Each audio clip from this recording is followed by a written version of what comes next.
Hi, this is Gordon Duff. I'm Senior Editor of Veterans Today. Within 1 hour after the mysterious explosion in Beirut, I received a contact from a senior retired defense official in Lebanon, a general, who told me that they had proof they had been attacked by Israel, that a warehouse had been hit by a sea-based small missile. A fire had been started, and then a larger missile, they believed from an F-16, had hit the warehouse using a tactical nuclear weapon.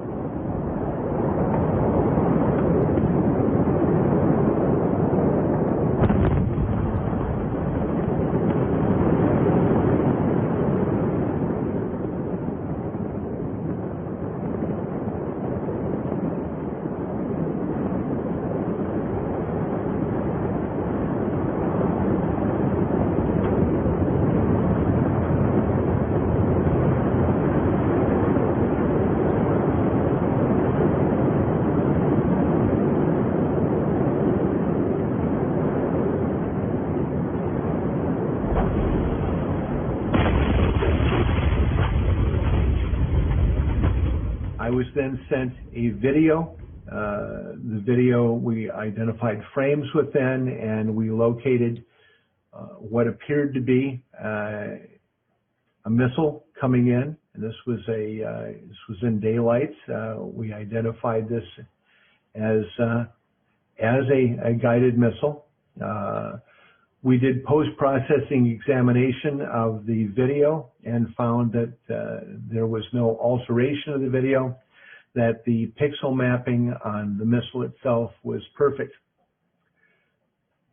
Using this and then a series of additional videos that have come in from all over Lebanon, there's apparently the time between the first fire and the second fire was some period of time. A number of people took videos, including 2 infrared videos. Those went through processing and examination here, and we were able to isolate very clear images of what looked to be a 30-plus foot Israeli surface-to-surface missile. In the process, while investigating this and writing on this, and this was an article that went viral on VT that had around 300,000 readers, and that on a website that is banned on Facebook and Google, turning those numbers is very unusual.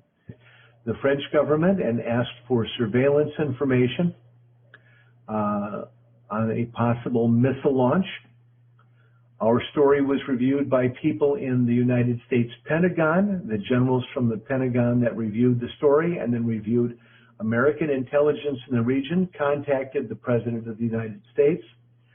The President of the United States, Donald Trump, announced to the public that Lebanon had been attacked using a bomb or weapon of other kind. Ready to assist Lebanon. We have a very good relationship with the people of Lebanon, and we will be there to help. It looks like a terrible attack. I just want to follow up before I ask the coronavirus question on Lebanon. You called this an attack. Are you confident that this was an attack and not an accident? Well, it would seem like it based on the explosion. I've met with some of our great generals, and they just seem to feel that it was. This was not some kind of a manufacturing explosion type of event. This was seems to be, according to them, they would know better than I would, but they seem to think it was a attack. It was a bomb of some kind. Based on his information, he was then attacked in the press rather wildly, and then he again reiterated that the Pentagon had told him that this was an attack on Lebanon using some kind of device. I believe that would be considered classified if it were a nuclear weapon. In the interim, there has been a tremendous reaction in Facebook and Google banning any mention of these weapons being used, of Israel, Across the internet, there have been threats, death threats against anyone who has carried this story forward. While this has gone on, we were contacted by a political figure out of Lebanon with direct knowledge of the case, and I'll tell you why I mean this was the case. And he came to us with a highly detailed story. He told us that 6 years ago, Israeli intelligence, working with other assets, bought a small leaky ship in Cyprus, aided by a Russian group, not part of the Russian government. They loaded this ship with what they made to appear to be ammonium nitrate, but was in actuality dirt and rocks. Brought this ship in to Lebanon. It was leaking and sinking with purchased with a phony letter of credit, with phony SGS inspection documents, and was temporarily unloaded there while a court case carried on. They have since maintained this fake cargo at that warehouse for 6 years. We have the details on the court case. We have the details on the letter of credit. We have the details on the phony Russian client. We have the details on the seller of the ammonium nitrate, who was first in Romania, Moldova, and then in the Republic of Georgia, where no such facility exists that produces these products. These were changed 3 times. We're investigating this as part of what appears to be a broad multi-year scheme by the state of Israel, who was planning an attack on the infrastructure of Lebanon. In this case, the attack on this port would virtually starve the Lebanese people. Destroys a massive amount of food, destroys the ability to import and export food for, it'll be many months now, without great difficulty. And of course, one of the things that made us suspicious is that Benny Gantz, Israel's defense minister, announced 5 days in advance that he was planning on staging an attack on a significant Beirut-based infrastructure facility in Lebanon. 5 days later, we have an explosion of ammonium nitrate fertilizer with the problem. The crater for this explosion is approximately 500 feet across and has been measured at 21 feet deep.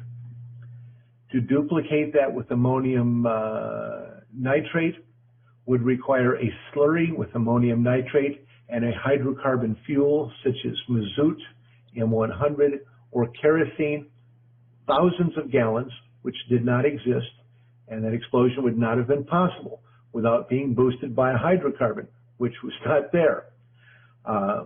We could talk about colored smoke, other things which could not be related to ammonium nitrate either, but there was no explosive mix. Ammonium nitrate on its own is a very weak explosive and wouldn't have gone in 21 feet of rock. But we were told by experts from the IAEA and from the Italian government that to duplicate this with an ammonium nitrate slurry would have taken 12,000 tons, which did not exist. Nor is there a clear set of proofs that millions of dollars of high-grade fertilizer or dangerous explosive, either one, has sat in a warehouse for 6 years. Something virtually impossible in a nation like Lebanon. We are advocating, of course, that investigations that have been announced are carried forward, and that it also be noted that the amount of press censorship, the blocking of videos, the claims, wild claims being made that everyone in Lebanon is suddenly making fake videos showing exactly the same type of missile coming from every imaginable direction. that everyone did this at the exact same time as some sort of out-of-body experience. We'd like to see that be investigated as well, because these efforts are a cover-up and they are tied to a massive act of terrorism, a war crime. And everyone involved, including Google, Facebook, and others, news organizations that should know better, need to be held to account.